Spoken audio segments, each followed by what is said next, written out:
دوای چەند ساڵ دابڕان دەستەی هونەری شێوەکاری لە شاری سنە بە بەشداری کۆمەڵێک هونەرمەندی شێوەکاری ئەم شارە پێشانگایەکی شێوەکاریان بە مژاری ئازاد لە گەلەری فەرهەنگ و ئیرشادی شارەکە بە ئەنجام گەیاند. ئەم پێشانگایە 7 ڕۆژ بەردەوام دەبێت.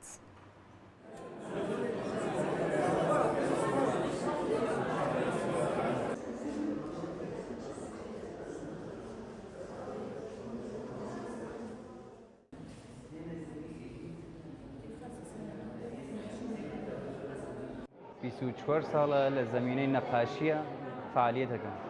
من لە توولەم 24 ساڵە زمین تەڕایی و نەقاشیەکە فعالیتم کردگە بە سورەتە تەخەسوسی لە سەبکێ ئابسترا کارم کردگە کە لەم پێشانگایچە هەر یەک دانە کار لە مەجموعای کەمی نزیکتر کرد کە ساڵ قەبلە نگارخانەی سوورە لە سنە بەرگوزار بوو.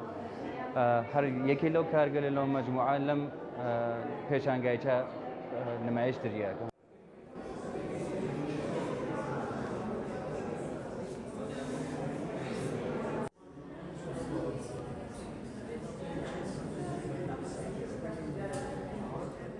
ئەم مەجموعە کارەکە دەبینن لە پسەری من ئەوەیە کە من بە شۆنی ئێحساساتی دەرونی خۆم بووم کە لە تەبیعەت کە بە من بیات و من هاتووم بە نەحوێک کە ڕەنگ نێتانیوە ئەو ئێحساسە نیشان بە هاتووم لە خۆدی مەتریاڵی خاکەکە ئیستفادەم کردووە و هاوردومە مل بوومەکەم و هەر ئەوەمە گۆستەرش تاگە مل بووم و تانیمە تابلێک ایجاد کەم. تابلۆکەش ئەو فۆرمە کە ئێبینن فۆرمێ کێوە و ئەو کێوگەرە لە منتەقەی ئێمە زۆرن و من سعیم کردووە کە خۆدی خاکی کێوەکە بێرم کە لە بانی نەقاشی بکەم و لە بانی بوومەکە بتانم ئەو نەقشکەرە دابانم.